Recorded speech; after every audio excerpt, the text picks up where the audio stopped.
बात करनी है। मूलतः ये विषय राजसत्ता केंद्र सरकार का है और मेरी प्रार्थना है कि किसी तरह ये वहाँ तक पहुँचे। 2-3 उदाहरण अभी हाल के सामने हैं। पालघर में सन्यासियों के साथ अत्याचार हुआ, उनको पीट पीट कर मार डाला गया। जो लोग पकड़े गए उनके नाम हिंदू हैं, मगर वो सारे के सारे कन्वर्टेड ईसाई हैं। असहिष्णुता, मॉब लिंचिंग उनके साथ हुई, मगर एक आई गई बात हो गई। ये उचित नहीं है। किसी भी सूरत ऐसी किसी बात को नहीं सहा जा सकता।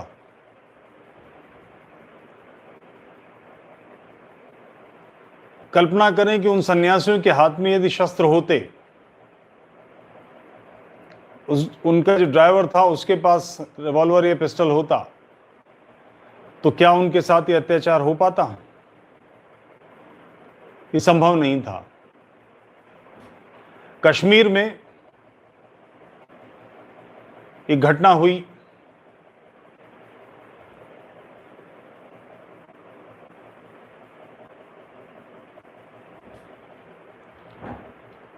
कश्मीर से हम लोग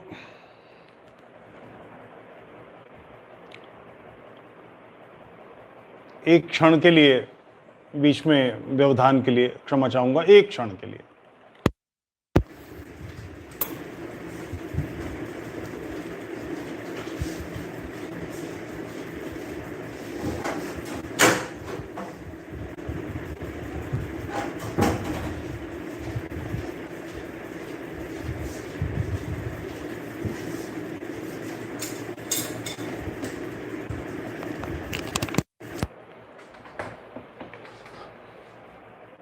कश्मीर में अभी हमें निकले हुए वहां से 30 वर्ष नहीं हुए हैं।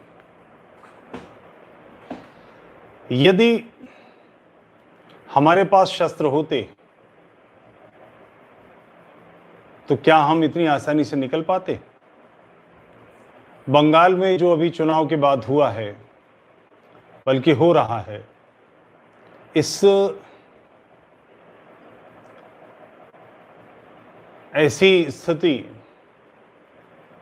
कि बांग्लादेश के लोग, वहाँ के बांग्लादेश से तो दोनों प्रकार के हिंदू मुसलमान आए हैं, बांग्लादेशी मुसलमानों का अत्याचार, यदि भाजपा कार्यकर्ताओं के पास शस्त्र होते तो क्या वो मार खा जाते?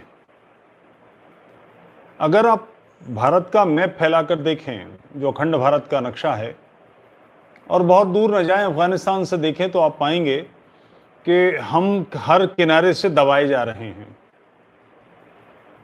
अफगानिस्तान से हिंदू सारे निकाल दिए गए, पाकिस्तान बना, वहां से हम हटा दिए गए, कश्मीर से हम निकाल दिए गए। और किसी गलतफहमी मत रहिएगा कि आर्टिकल 370 हट गया है, 35 हट गया है, तो उससे कोई बदलाव आया? कुछ बदलाव नहीं आया है। दिल जीतने की बात है। जब तक डेमोग्राफिक चेंजेस नहीं होंगे, कुछ नहीं बदलने वाला। कश्मीर में जिस समय हम निकले थे वहां से, उस समय भी सेना वहां पर तैनात थी, फोर्सेस थी। हम लोग वहां से निकाल दिए गए, हम वहां से निकल आए। फोर्सेस आज भी हैं। बदला क्या? कुछ भी नहीं। बंगाल से दबाए जा रहे हैं, बिहार से दबाए जा रहे हैं, असम में बड़े पैमाने पर हम दबाए जा रहे हैं। जिले के बाद जिले, जिले के बाद जिले की डेमोग्राफी बदल रही है। केरल से हम लोग हटाए जा रहे हैं। कर्नाटक में बड़े पैमाने पर बदलाव हो रहा है। गुजरात में बदलाव हो रहा है, राजस्थान की डेमोग्राफी बदली जा रही है, जगह जगह पंजाब की डेमोग्राफी बदल रही है। और ये कोई एक अकेले इस्लामी नहीं कर रहे, ईसाई भी बहुत तेजी से काम कर रहे हैं और गुपचुप काम कर रहे हैं। वो नाम नहीं बदल रहे मगर बहुत तेजी से काम कर रहे हैं। और उनका जो सीधा परिणाम आ रहा है कि जहां उनकी चलती है, उनके बस का है, वहां वो अपना दबदबा, धौंस, धमकी क्रिएट करते हैं और अपने जोन्स बना रहे हैं, हम लोगों को दबा रहे हैं, वहां से हटा रहे हैं। ये स्थिति खराब है। आपको कुछ साल पहले का बंबई का एक प्रदर्शन ध्यान होगा जिसमें सैनिकों का जो स्मारक बनाया था उसे लोगों ने तोड़ा। बहुत बड़ी संख्या में इस्लामी निकल कर आए, नारेबाजी की, उन्होंने पाकिस्तान के पक्ष में नारेबाजी की। बल्कि पाकिस्तान के पक्ष की नारेबाजी तो अभी हाल में कुछ ही दिन पहले पूर्वी उत्तर प्रदेश में हुई है। 4-5 लोग उन्होंने पाकिस्तान जिंदाबाद के नारे लगाए, पकड़ लिए गए, सरकार ने बंद कर दिया। मगर सरकार के बंद करने से क्या होगा? पाकिस्तान जिंदाबाद नारे लगाने से कौन सी धारा लगा देगा? फांसी थोड़ी हो जाएगी। राज्य क्या करेगा? गिरफ्तार कर लिए गए, छूट जाएंगे 2-4-5 दिन में जमानत पे, कुछ दिन मुकदमा चलेगा, ठंडा पड़ जाएगा। राज्य की और राज्य से भी आवश्यक है राष्ट्र की मूल धारा की धमक बैठना, दबदबा क्रिएट करना। और उसमें कोई गड़बड़ करता है, कोई उसके खिलाफ जाता है, तो उसको इतनी बढ़िया प्रताड़ना मिलना कि वो सदैव के लिए सजग हो जाए। इतने हाथ पड़ेंगे औलाद भी गंजी पैदा हो, ये मुहावरा है ना, वैसी स्थिति आनी चाहिए। मगर ये करने के लिए हम करें क्या? हमारे पास शस्त्र नहीं है। पौरुष की अभिव्यक्ति सदैव शस्त्रों से होती है, हमारे पास शस्त्र नहीं है। इसके बिना कैसे काम बने? तो मूलतः कम से कम इतना तो कीजिए कि हॉकी, लाठी, इस पर तो कोई कानून नहीं चलता। लोहे की छड़, ये तो कलेक्ट कीजिए। और ईमानदारी से कहा जाए कि we are heading toward civil war, हम गृह युद्ध की तरफ बढ़ रहे हैं। भारत की सेना सक्षम है बॉर्डर्स पर राष्ट्र की रक्षा करने के लिए। अंदर क्या हो, इतने बड़े पैमाने पर पॉकेट्स बन गए हैं, भारत में इतनी जगह कश्मीर फैल रहा है कि इससे निपटने के लिए सेना का तो ये कार्य ही नहीं है, वो ट्रेंड ही नहीं है इसके लिए। पुलिस सक्षम नहीं है। आज भी ये स्थिति है कि पुलिस के पास प्रथम विश्व युद्ध की मस्कट राइफलें हैं, 303 की बोल्ट एक्शन राइफलें, जिनके ग्रुप अंदर के काट दिए गए, जिनका वजन 8 किलो, 10 किलो है, 15 किलो है, उनको कंधे पर लेकर कमर में कारतूसों की पेटी बांध के भागना पड़ जाए किसी स्थान पर, किसी दुष्ट के पीछे, तो बस का नहीं होता। वेपन्स ही नहीं है, थानों में अच्छे शस्त्र नहीं है, पुलिस भी डरती है। उसके लिए मैं एक केंद्र सरकार से, और इसको पूरी तरह से बदला जा सकता है। राज्य का कार्य सुरक्षा देना है, राज्य हमें सुरक्षा नहीं दे पा रहा। हमारे पास शस्त्र नहीं है, राज्य के बस का नहीं है। राज्य करता क्या है, पुलिस करती क्या है कि जब कोई घटना घट जाती है तो उसके बाद एक्शन लेती है, उसकी छान फटक करती है, जांच पड़ताल होती है, कुछ लोग गिरफ्तार होते हैं, उन पर केस किया जाता है, वो कोर्ट में केस जाता है।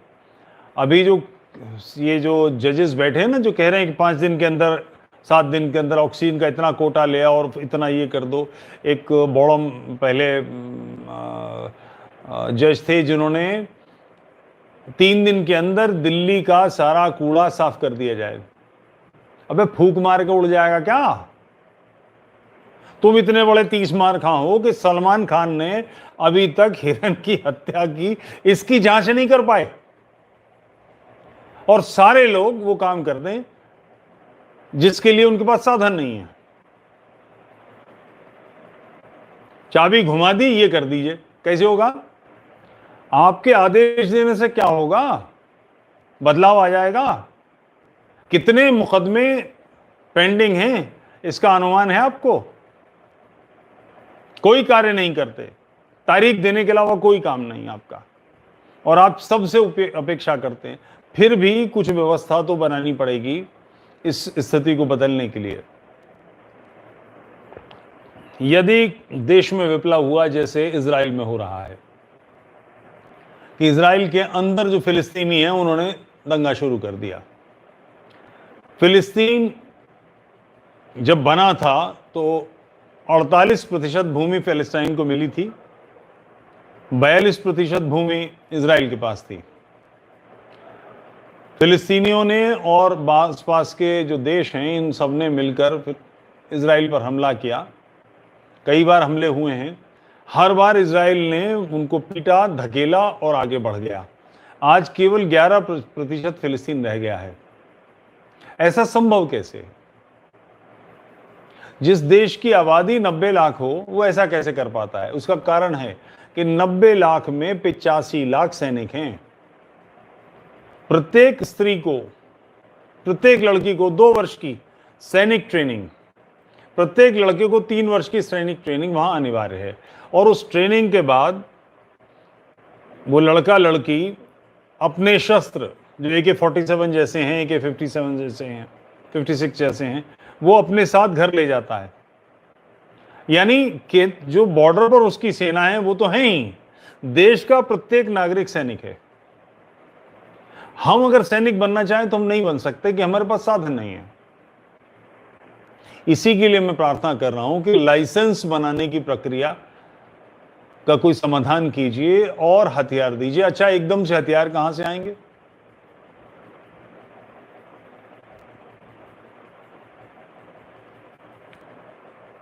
सिविलियंस के लिए .2 जो छोटे वेपन्स हैं, रिवॉल्वर पिस्टल की बात कर रहा हूं, 22 बोर, 25 बोर और 32 बोर की स्वीकृति है। अंग्रेजों के समय से कानून है। ये तीनों बोर ऐसे हैं जो बचकर भागने के लिए, अपनी आत्मरक्षा के फायर करने भर के लिए हैं। अगर एक हार्ड बाउंड किताब जिसके दोनों तरफ गत्ता हो आपके हाथ में हो, तो 32 बोर की गोली उस किताब के या उस नॉवल के पार नहीं फाड़ के जाती, उसी में फंस के रह जाएगी। ऑफेंसिव वेपन 38 बोर, 455 बोर हैं। ये दोनों पुलिस के लिए हैं। मैं उत्तर प्रदेश से बात करता हूं, प्रत्येक थाने में 8-10 पिस्टल रिवॉल्वर हैं। इन बोर्स को सिविलियंस के लिए खोल दीजिए, और प्रत्येक रिवॉल्वर पिस्टल बढ़िया कंपनियों के हैं, स्मिथ एंड वेसन, चेक है, लूगर है, ब्रेटा है, वेबले है। इसमें 2 लाख 3 लाख कोई राशि तय कर दीजिए, इनको परफेक्ट करके सिविलियंस को बेच दीजिए। भाग के दौड़ के लोग लेंगे,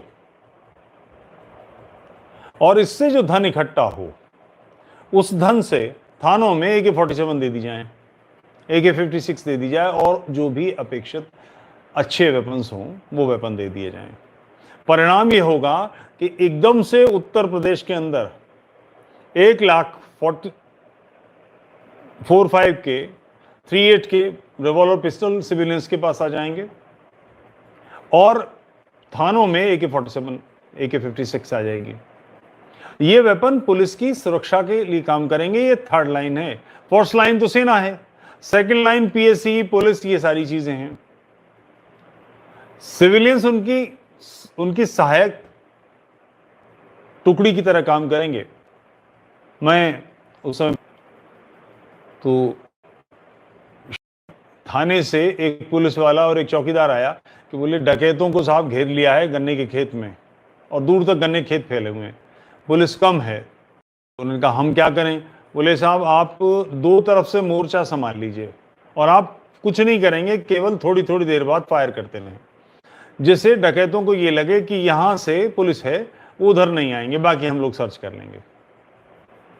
तो सिविलियंस के वेपन कारागार वेपन हैं राज्य के लिए।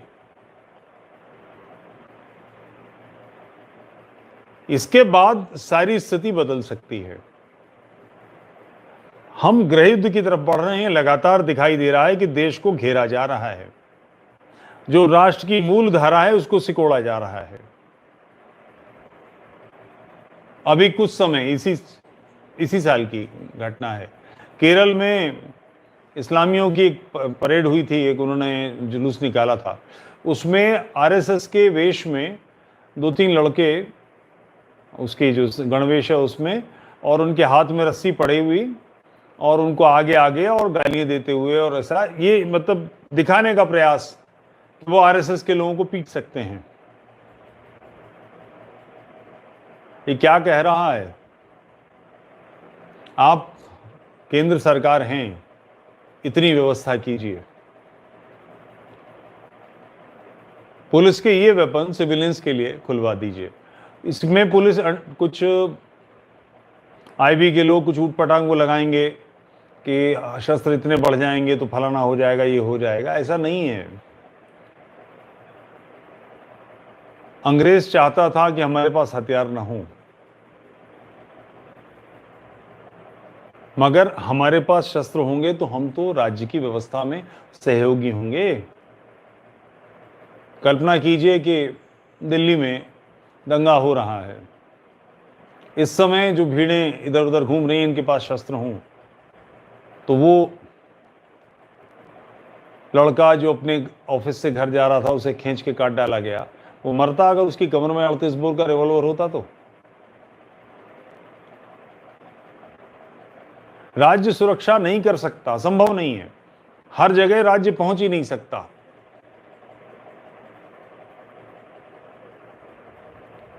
राज्य तो कोई घटना घट जाएगी तो उसके बाद पहुंचेगा। जिस क्षण वो घटना घट रही है उस समय हम अपनी सुरक्षा कैसे करें? ये बहुत आवश्यक काम है। इस काम को तुरंत से कीजिए। 4-6 महीने, साल भर के अंदर ये हो सकता है। और एक बात और, ये 2 लाख 3 लाख का जो रिवॉल्वर पिस्टल बिकेंगे, एक फर्ज कीजिए उत्तर प्रदेश में, मैं कुछ कम करके गिन देता हूँ, 50,000 मानता हूँ, जबकि उत्तर प्रदेश में लाख से ऊपर वेपन हैं। और अगर ये 2 लाख का भी बिका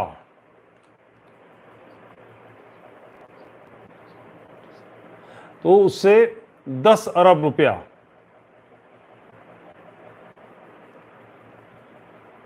राज्य के पास आएगा। और मैंने इसकी जानकारी की तो मुझे पता लगा कि जो रशियन ग्रुप के देश हैं, हंगरी है, पोलैंड है और इस तरह के देश हैं, इनके पास भरे पड़े वेपन, AK-47 जैसे वेपन, AK-56 जैसे वेपन, वो 5-5, 7-7 हज़ार रुपये में देने को तैयार है। मैंने 10,000 भी मान लिया तो 10 लाख हथियार उत्तर प्रदेश के सरकार के पास आते हैं। कल्पना कीजिए कि मेरठ के थाने में जिसको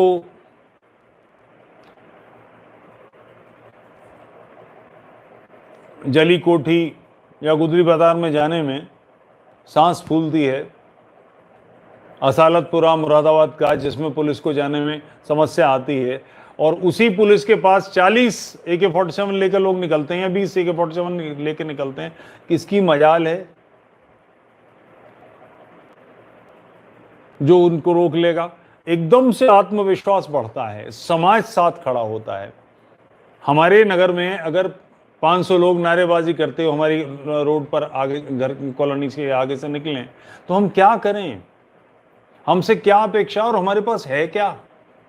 मगर कल्पना करें कि मेरी कॉलोनी के हर घर में 12 बोर की गन, 315 बोर की राइफल, 38 बोर के रिवॉल्वर हैं। 4 लोग बाहर आके खड़ा हुआ, तेरी तो 1 मिनट में 500 लोग हवा हो जाएंगे। और ये धमक का मामला है, दबदबा क्रिएट करने का मामला है। एक बार क्रिएट कर लेंगे तो हर समस्या का समाधान होगा। जो राष्ट्र की समस्या की 2 लोगों की शुद्धि का लक्ष्य मैं निवेदन करता हूं, और लोहा लेना है तो लोहे की व्यवस्था, ये दोनों चीजें सॉल्व होंगी। ऐतिहासिक जो घाव हैं वो धुल जाएंगे, साफ हो जाएंगे, घाव भर जाएंगे। अभी लोगों के पास थोड़े बहुत शस्त्र हैं, गांव में तो विशेष रूप से हैं। लगभग हर घर में एक आध कट्टा, एक आध कोई 315 बोर का ऐसे आइंडा बिंडा हथियार होता है। उसकी आवश्यकता नहीं रहेगी। 5-7 हज़ार में एक पिस्टल, एक AK-47 आ रही है, तो आप पिस्टल की कीमतें भी कम कर सकते हैं। शस्त्र कानून बदलिए। अंग्रेजों ने हमसे हथियार इसलिए छीने थे कि वो 1857 नहीं चाहते थे, मगर हमें तो इसे बदलना पड़ेगा। राष्ट्र को पौरुषवान बनना है। पौरुष दिखाने का माध्यम शस्त्र होते हैं। नाखून बढ़ा के या दांतों से कोई किसी का पेट नहीं फाड़ सकता। मुझे अपनी रक्षा करनी है, ये राज्य नहीं कर पा रहा है। लव जिहाद की कितनी घटनाएं हैं। कल्पना करें कि लव जिहाद की घटना हुई और लड़की के भाई ने, लड़की के पिता ने प्रतिकार किया। इसका परिणाम ऐसी 2-4 घटनाएं हो जाएंगी तो लोग डरेंगे, हिम्मत नहीं करेंगे। अभी तो उनके लिए सेक्स स्लेव्स हैं। समाज को तैयार करने में मदद कीजिए। और इस समस्या का इसके अलावा कोई समाधान भी नहीं है। राज्य सरकार नहीं रोक सकती लव जिहाद का घटनाएं। हमको पौरुष व्यक्त करने के लिए समाज को ही, राष्ट्र को ही तैयार करना पड़ेगा। शस्त्र लाइसेंस बहुत सरल बनाइए और उसकी व्यवस्था कीजिए। अभी तो थानों के, प्रशासन के पैसे खाने का तरीका है लाइसेंस। चक्कर लगाने पड़ते हैं विधायक के यहाँ, सांसद के यहाँ। जो पुलिस रिपोर्ट लगती है उसमें हर स्तर पर घुस जाती है। हमको सक्षम बनाइए। राष्ट्र सक्षम है, समस्या से निपट लेगा।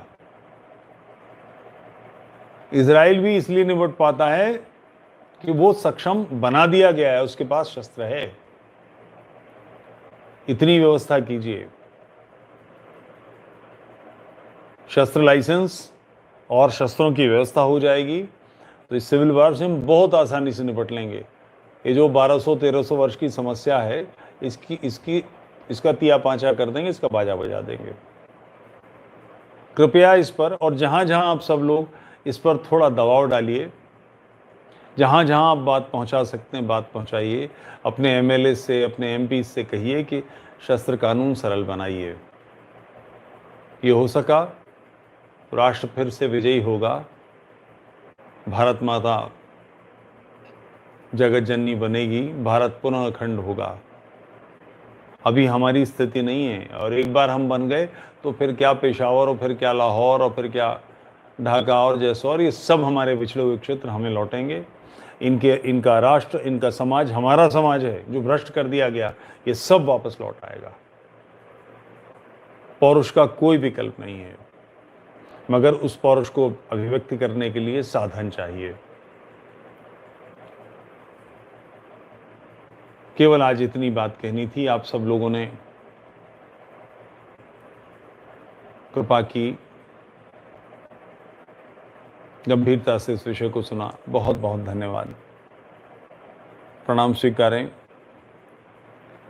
जय हिंदू राष्ट्र।